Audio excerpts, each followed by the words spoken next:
ఐటీలో ఎంట్రీ కావాలా? Trainee software engineer గా అజా కోడింగ్ ట్యూటర్ లో 2 వీక్స్ ట్రయల్ పీరియడ్ లో వెంటనే చేరండి. నమస్కారం లీలా గారు. నమస్తే అండి. సో ఎక్కువగా ఈ మధ్య కాలంలో మనం చూస్తే అమ్మాయిల పైన హరాస్మెంట్ అనేది రకరకాలుగా జరుగుతూ ఉంది. అండ్ ఎన్నో రకాలుగా అమ్మాయిలు హరాస్మెంట్కి అయితే గురవుతూ ఉన్నారు. అండ్ రీసెంట్గానే హైత్ నగర్లో జరిగిన విషయం గురించి మనం మాట్లాడుకుంటే, నన్ను ప్రేమించకపోతే ఎయిడ్స్ ఇంజెక్షన్ ఇచ్చి, లేదంటే మీ మదర్ని చంపేస్తానని, నాకు డబ్బులు కావాలని ఇలా రకరకాలుగా బ్లాక్మెయిల్ చేయడం మనం చూస్తూ ఉన్నాం. ఎస్పెషల్లీ అమ్మాయిలు బ్లాక్మెయిల్కి గురైనప్పుడు సైకలాజికల్గా కావచ్చు, మెంటల్గా కావచ్చు, ఎలాంటి సిచ్యువేషన్స్కి వాళ్ళు గురయ్యే ఛాన్సెస్ ఉన్నాయంటారు? యాజ్ అ సైకాలజిస్ట్గా మీరేం చెప్తారు? యాక్చువల్లీ ఇలాంటివి మనము ఎంత ఖండించినా కూడా తరచుగా జరిగేవే. ఇవి యాక్చువల్లీ చెప్పాలంటే సమాజంలో 50% మాత్రమే బయటకు వస్తున్నాయి. అంటే ఇలా ఎక్స్పోజ్ అయ్యి ఒక రిపోర్ట్ చేసేవి కేవలం 50% మాత్రమే. ఇంకా మిగతా 50% అనేవి చాలా ఎన్నో ఇష్యూస్ రిపోర్ట్ అవ్వనివి ఉంటున్నాయి. ఇప్పుడు డే టు డే లైఫ్లో చూసుకుంటే, ఇప్పుడు కాలేజ్కి వెళ్తారు పిల్లలు. సో కాలేజ్కి వెళ్ళినప్పుడు ఎవరో ఒకళ్ళు ఆ ఏజ్లో ఉన్నప్పుడు వెంటపడడం అనేది చాలా కామన్. కానీ వాళ్ళకి ఇంట్లో చెప్పాలంటే భయం. ఎందుకు అంటే అవతల అబ్బాయిది తప్ప అమ్మాయిది తప్ప అని చూస్తే ఈ పేరెంట్స్లో ఒక ఇన్సెక్యూరిటీ, ఒక భయం ఉంటుంది. సో ఈ అమ్మాయి ఎక్కడైనా ఓకే చెప్పేస్తుందేమో అనేసి నీ కాలేజ్ మాన్పించేస్తాము, నీకు ఈ బాధ ఎక్కువైపోయింది కదా, నీకు పెళ్లి చేసేస్తాము అలా ఇలాంటి పేరెంట్స్ ఇప్పటికీ ఉన్నారండి సొసైటీలో. సో ఈ అమ్మాయిలకి ఏంటంటే ఎక్స్ప్రెస్ చేయడానికి భయం. నన్ను అర్థం చేసుకోరేమో, నా ఫ్రీడమ్ పోతుందేమో, లేదా నా చదువు ఆపేస్తారేమో అని ఒక ఇన్సెక్యూరిటీకి వాళ్ళు గురవుతారు. సో ఆ ఇన్సెక్యూరిటీలో ఏంటంటే మీరు ఏదైనా సరే ఎవాల్యుయేట్ చేసుకుంటే, ఇప్పుడు కాలేజ్ మానేసి ఇంట్లో కూర్చోవడం బెటరా, లేదా కాలేజ్కి వెళ్ళి ఇలాంటి హెరాస్మెంట్ తీసుకోవడం బెటరా అని ఒక కాలేజ్ అమ్మాయిని మీరు అడిగితే ఖచ్చితంగా వాళ్ళు ఏం చెప్తారు? లేదండి, నా చదువు నేను కంటిన్యూ చేయాలి, నేను కాలేజ్కి వెళ్తాను, ఒక 3 years అయితే నాకు ఇది అయిపోతుంది కదా, ఈ టార్చర్ అయిపోతుంది కదా, లేదా 1 yearలో ఈ టార్చర్ అయిపోతుంది కదా అని వాళ్ళు భరిస్తారనమాట. ఇలా భరించే ప్రాసెస్లో ఏంటంటే కాన్ఫిడెన్స్ కోల్పోతారు. ఎందుకంటే వాళ్ళకి ఒక హోప్ అనేది దొరకదు ఎక్కడా కూడా. సరే నన్ను సపోర్ట్ చేస్తారు, సరే నాకు ఇంట్లో సపోర్ట్ ఉంది, లేదా నాకు సొసైటీలో సపోర్ట్ ఉంది అన్న ఒక హోప్ ఏదైతే ఉందో అది ఫస్ట్ కిల్ అయిపోతుంది. Next confidence. అంటే వాళ్ళు ఇక్కడనే కాదు, ఇప్పుడు ఒక అమ్మాయికి ఒక వేధింపులు స్టార్ట్ అవ్వడం అనేది కాలేజ్ నుంచి ప్రాక్టికల్గా స్టార్ట్ అవుతాయి. సో అది కాలేజ్ నుంచి వర్క్ తర్వాత ఇంకా అలా కంటిన్యూ అయ్యే ఛాన్సెస్ ఉంటాయి. సో ఇది నాకు ఆల్రెడీ జరిగిందే కదా, ఇది కొత్త ఏం కాదు అన్న ఒక ఫిక్సేటెడ్ మైండ్లోకి వెళ్ళిపోయి చెప్పడం ఆపేస్తారు అమ్మాయిలు. సో అలా చెప్పడం ఆపేసినప్పుడు ఏమైపోతుందంటే, కొంతమంది ఇప్పుడు మీరు చెప్పిన ఇన్సిడెంట్లో అంటే అది ఎంత ఎక్స్ట్రీమ్ స్టెప్ కదా.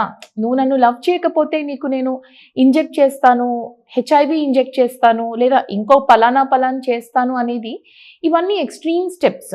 ఎప్పుడైతే ఫస్ట్ స్టేజ్లోనే ఎప్పుడైతే మనం ఒక హెరాస్మెంట్కి గురవుతామో, లేదంటే ఒక బ్లాక్మెయిల్కి గురవుతామో, లేదంటే మనకి నచ్చకుండా అవతల వాళ్ళు మనని ఫోర్స్ చేస్తున్నారు, నువ్వు నాకు ఇది చేయాల్సిందే అని, అప్పుడే ఫస్ట్ స్టెప్ ఎప్పుడైతే వాళ్ళ ఇంట్లో కానీ, లేదా అన్నదమ్ములకి కానీ, లేదా ఇంకా అదర్ ఫ్రెండ్స్కి కానీ వాళ్ళు రిపోర్ట్ చేయడం స్టార్ట్ చేస్తే ఈ హెరాస్మెంట్ చేసే వాళ్ళల్లో ఒక భయం అనేది ఏర్పడుతుంది. అమ్మో ఈ అమ్మాయి స్ట్రాంగ్, మనం వీళ్ళ జోలికి వెళ్ళకూడదు, లేదా తిను భరించే టైప్ కాదు అని వాళ్ళు బ్యాక్ స్టెప్ తీసుకునే ఛాన్సెస్ ఉంటాయి.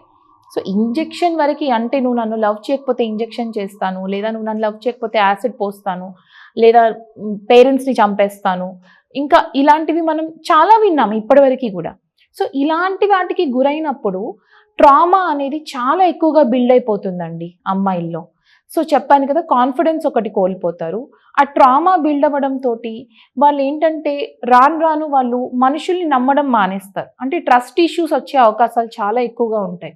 సో ఆ ట్రస్ట్ ఇష్యూస్ బిల్డ్ అయినప్పుడు ఆ హోప్ అనేది కిల్ అయిపోతుంది. ఇంకా నాకు సొసైటీ విల్ హెల్ప్ మీ అని. దాంతోపాటు పానిక్ డిజార్డర్స్, యాంగ్జైటీ, డిప్రెషన్ ఇవి వచ్చే ఛాన్సెస్ ఉంటాయి అన్నమాట. అంటే పానిక్ డిజార్డర్స్ ప్రతి చిన్నదానికి కొంతమంది అమ్మాయిలు, మా అమ్మాయి చాలా సెన్సిటివ్ అండి, మా అమ్మాయి ప్రెషర్ హ్యాండిల్ చేయలేదండి అంటారు.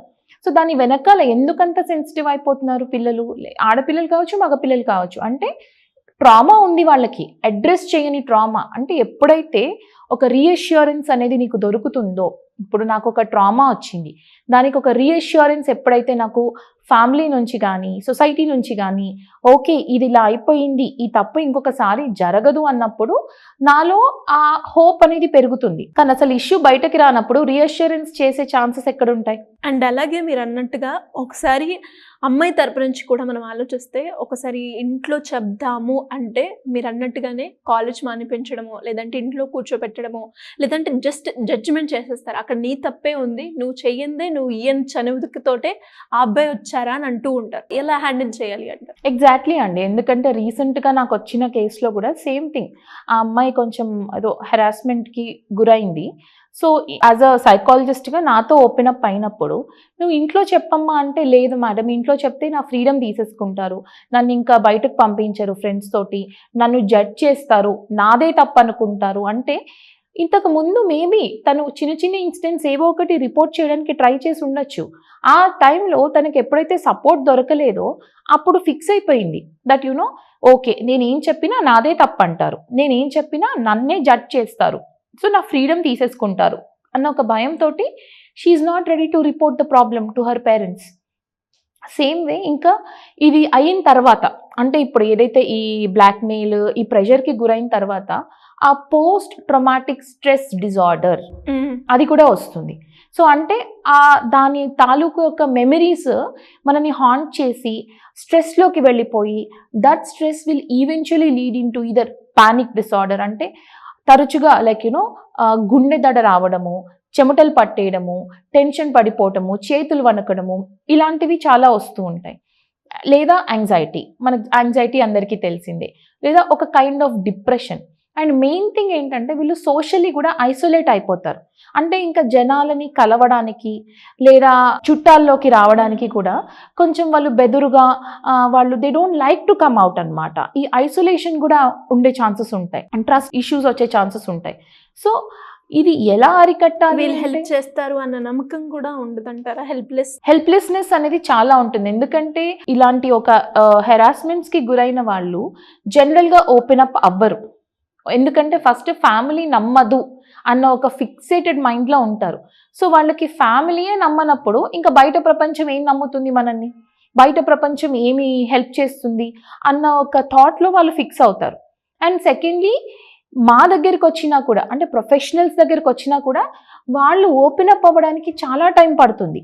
నాకు ఇది జరిగింది, నాకు ఈ ట్రామా ఉంది అంటే యాజ్ అ సైకాలజిస్ట్ మేము చాలా కేసెస్ చూస్తాం కాబట్టి వాళ్ళు వచ్చిన 1-2 విజిట్స్లోనే మాకు అర్థమైపోతుంది ఓకే ట్రామా ఏదో ఉంది, సమ్ హెరాస్మెంట్ జరిగింది అని. కానీ అది మేము డైరెక్ట్ క్వశ్చనింగ్ కూడా చేయలేము because they will not open up. వాళ్ళకి ఆ కంఫర్ట్ జోన్ వచ్చిన తర్వాతే వాళ్ళు ఓపెన్ అప్ అవుతారు. ఇండియాలో అనే కాదండి, ఐ వుడ్ సే ప్రపంచవ్యాప్తంగా కూడా ఓపెన్ అప్ అవ్వని కేసెస్ ఇంకా మనకి సొసైటీలో చాలా ఉన్నాయి. దో వీఆర్ ఇన్ 2024 అంటే అమ్మాయిలు భయంతో సొసైటీ నన్ను జడ్జ్ చేస్తుంది, ఇంట్లో వాళ్ళు నన్ను జడ్జ్ చేస్తారు లేదా ఫ్రెండ్స్ నన్ను జడ్జ్ చేస్తారు అన్న ఒక భయంతో ఓపెన్ అప్ అవ్వని కేసెస్ చాలా ఉన్నాయి. అండ్ ఇందులో ఐ వుడ్ సే 20-30% మాత్రమే థెరపీస్కి వస్తున్నారు. ఈ మిగతా వాళ్ళు అలాగే ఉండిపోయి ఈవెన్చువల్లీ ఏంటంటే ఒక పర్సనాలిటీ డిజార్డర్గా కూడా అది మారే ఛాన్సెస్ ఉంటాయి.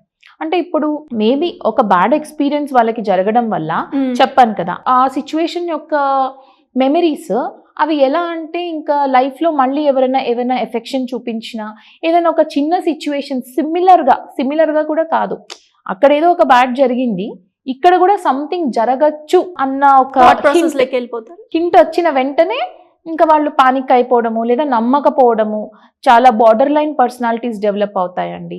హిస్టీరియానిక్ పర్సనాలిటీ, పారనాయిడ్ పర్సనాలిటీ, ఇవన్నీ ఏంటి అంటే కొంచెం డ్రమాటిక్గా ఉంటారనమాట. ప్రతి చిన్నదానికి కూడా ఎక్స్ట్రీమ్ ఆలోచిస్తారు కొంతమంది. మనకి ఇన్ జనరల్గా కూడా సొసైటీలో చిన్న చిన్న విషయాన్ని ఎక్స్ట్రీమ్గా ఆలోచించే వాళ్ళు ఉంటారు. సో ఎందుకు అలా ఉండొచ్చు అంటే మేబీ వాళ్ళకి ఏదన్నా ఇలాంటి ఒక స్ట్రెస్ ఏదైనా వాళ్ళు గురైనప్పుడు అది ప్రాపర్గా అడ్రస్ చేయనప్పుడు, ఎప్పుడైతే ప్రాపర్గా దాన్ని అడ్రస్ చేయకుండా ఒక రీఅష్యూరెన్స్ ఇవ్వకుండా దాన్ని అలా వదిలేస్తామో ఇట్ విల్ పైలప్, సబ్కాన్షియస్గా అది పైలప్ అయిపోయి మేబీ పర్సనాలిటీ ఇష్యూస్ కింద కూడా కన్వర్ట్ అయ్యే ఛాన్సెస్ ఉంటాయి. మరి వీళ్ళకి ఎలాంటి సపోర్ట్ అందిస్తే వాళ్ళు రికవరీ అయ్యే ఛాన్సెస్ ఉన్నాయంటారు? నీకు ఒక బ్యాడ్ జరిగింది స్కూల్లో కానివ్వండి కాలేజ్లో కానివ్వండి, వెంటనే మనం ఎమోషనల్ అవ్వకూడదు. ఇక్కడ పేరెంట్స్ కూడా ఎందుకు అలా రియాక్ట్ అవుతారంటే ఆ చేసిన వాళ్ళని మనం ఏం చేయలేం. ఎదురుగా ఉండేవారు మనకి అవైలబుల్లో ఉన్న మన పిల్లలు. సో వాళ్ళ మీద కోపాన్ని ఇక్కడ చూపిస్తాం. ఇక్కడ ఎమోషనల్ డిస్ప్లేస్మెంట్ అంటారనమాట. అంటే ఇంకా క్లియర్గా చెప్పాలంటే ఇప్పుడు భర్త మీద భార్య కోపం వస్తుంది, భర్తను ఏమీ అనలేరు. సో వాళ్ళు ఏం చేస్తారు? పిల్లల మీద ఎగ్జాక్ట్లీ పిల్లల మీద చూపిస్తారు. So that is called emotional displacement. So నీవు జరిగిన ఇన్సిడెంట్ వినగానే your in angry are you are like in rage. So అది నువ్వు వాడి మీద చూపించలేవు కాబట్టి ఏదో ఒక మాట మన పిల్లలు అనడం వల్ల వాళ్ళు ఆ హోప్ కోల్పోతారు. సో ఫస్ట్ థింగ్ ఏంటి అంటే వీళ్ళ మీద రియాక్ట్ అవ్వకూడదు. ఓకే వాళ్ళు తప్పు ఒకవేళ మన సైడ్ నుంచి ఉన్నా కూడా, సరే ఆ పాప కూడా సంథింగ్ మాట్లాడడమో ఏదో చేసింది అయినా కూడా అలా వెంటనే వాళ్ళు ఎక్స్ప్రెస్ చేసినప్పుడు చాలా సెన్సిటివ్ మోడ్లో ఉంటారు, రియాక్ట్ అవ్వకూడదు. కూల్గా కామ్గా అడ్వైస్ చేసి అండ్ దెన్ ప్రికాషన్స్ అనేవి చెప్పాలి. ప్రతి ఆడపిల్లకి కూడా నేను మళ్ళీ చెప్తున్నాను, ఎవ్రీ గర్ల్ ఎప్పుడు కూడా మీరు సింగిల్గా ఫొటోస్ కానీ వీడియోస్ కానీ మీ ఆపోజిట్ జెండర్ ఫ్రెండ్స్ తోటి దిగకండి. అది అన్నయ్య అయినా అవ్వచ్చు లేదా ఎవరైనా అవ్వచ్చు. అంటే ఫ్రెండ్స్లో కొంతమంది అన్నయ్య అంటూ ఉంటారు.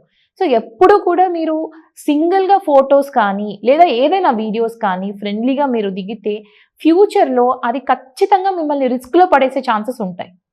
సో అది అవాయిడ్ చేయాలండి.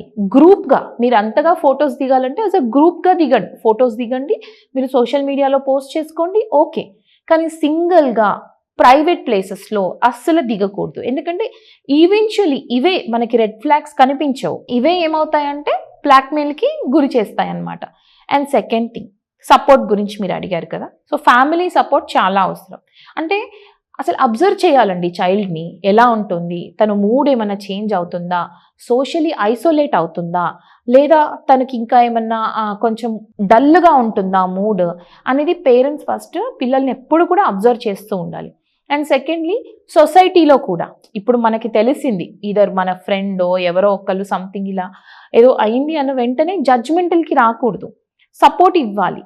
అండ్ దెన్ ఇలా మాలాంటి ప్రొఫెషనల్స్ ఈధర్ సైకాలజిస్ట్ దగ్గరికి కానీ లేదా లా పరంగా ఏమైనా ఉంటే లాయర్స్ దగ్గరికి కానీ అండ్ దెన్ ఈవెన్ పోలీస్ దగ్గరికి కానీ మనం వెళ్ళి ఓపెన్ అప్ అవ్వాలి. బికాజ్ ఒకప్పటిలాగా లేరు, కాన్ఫిడెన్షియల్గా పెట్టాలి డీటెయిల్స్ అంటే పెడుతున్నారు అందరూ కూడా.